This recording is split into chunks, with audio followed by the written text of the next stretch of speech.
السلام علیکم تمام دوستوں، خوش آمدید کہنا چاہتا ہوں۔ ایک دفعہ کا ذکر ہے کہ ایک چھوٹے سے گاؤں کے قریب ایک بہت بڑا اور قدیم قبرستان تھا جس کا نام پرانا عالم تھا۔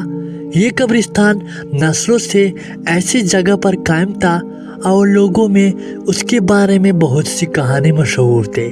کہا جاتا تھا کہ رات کے وقت وہاں عجیب اور پر اسرار واقعات ہوتے ہیں، اور کوئی شخص اگر سورج غروب ہونے کے بعد وہاں چلا جائے تو وہ دوبارہ واپس نہیں آتا۔ گاؤں کے لوگ قبرستان کے قریب جانے سے گزرتے تھے، خاص طور پر رات کے وقت۔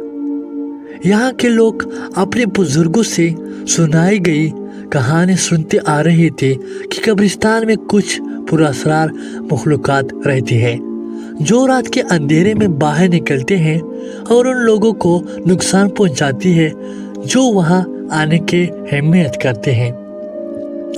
ایک رات گاؤں کے ایک نوجوان لڑکا جو اپنے دوستوں کے ساتھ اکثر بہادری کے کارنامے کرتا تھا، اس نے فیصلہ کیا کہ وہ قبرستان کے ان پر اسرار کہانیوں کی حقیقت جاننے جائے گا۔ اس کا نام علی تھا اور وہ کسی بھی چیز سے ڈرنے والا نہیں تھا۔ علی کے دوستوں نے اسے روکا اور کہا کہ وہ ایسا نہ کرے، مگر علی نے ان کی باتیں نظر انداز کر دی اور اپنی جرات آزمانے کا فیصلہ کیا۔ علی رات کے وقت قبرستان کی طرف روانہ ہوا۔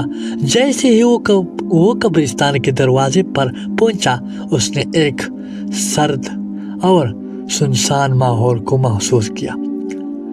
درختوں کی شاخیں ہوا میں چرچراتے ہوئے ایک عجیب سی موسیقی پیدا کر رہی تھی۔ علی نے ہلکی سی ہنسی کی اور خود کو یقین دلایا کہ یہ سب محض کہانی ہے اور کچھ بھی نہیں ہوگا۔ وہ اندر چلا گیا اور قبرستان کے درمیان تک پہنچا جہاں ایک قدیم مزار تھا۔ مزار کے ارد گرد بہت سی خستحال قبریں تھے جن پر وقت کا اثر واضح تھا۔ علی نے سوچا کہ وہ مزار کے قریب جا کر دیکھے گا کہ آیا کوئی غیر معمولی چیز وہاں سے یا نہیں۔ جیسے ہی وہ مزار کے قریب پہنچا، اچانک اسے قدموں کی آواز سنائی دی۔ علی نے چاروں طرف دیکھا لیکن کوئی نظر نہیں آیا۔ دل میں تھوڑا خوف پیدا ہونے کے باوجود وہ آگے بڑھا اور مزار کے قریب جا کر رک گیا۔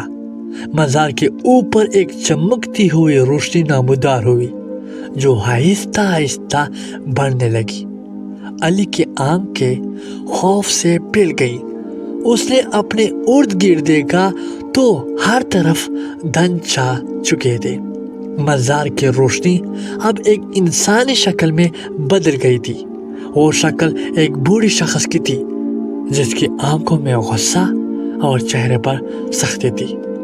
علی نے پیچھے ہٹنے کی کوشش کی لیکن اس کے پاؤں جیسے زمین سے چپک گئی ہو۔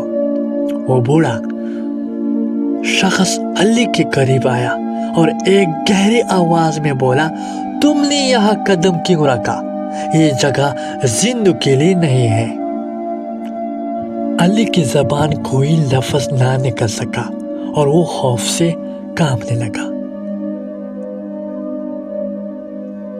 بوڑھے شخص نے اپنے ہاتھوں سے قبر کی طرف اشارہ کیا اور کہا، یہاں جو آتا ہے واپس نہیں جاتا۔ تم نے ایک بڑی غلطی کی ہے اور اب اس کی سزا بھگتنے کا وقت آ گیا ہے۔ علی نے بھاگنے کی کوشش کی لیکن اس کے قدموں نے حرکت کرنا چھوڑ دیا تھا۔ اس کے سامنے کا منظر دھندلا ہونے لگا اور اسے یوں محسوس ہونے لگا جیسے وہ زمین میں دھانس رہا ہو۔ اچانک علی کے کانوں میں اس کی ماں کی آواز گونجی جو اسے پکار رہی تھی۔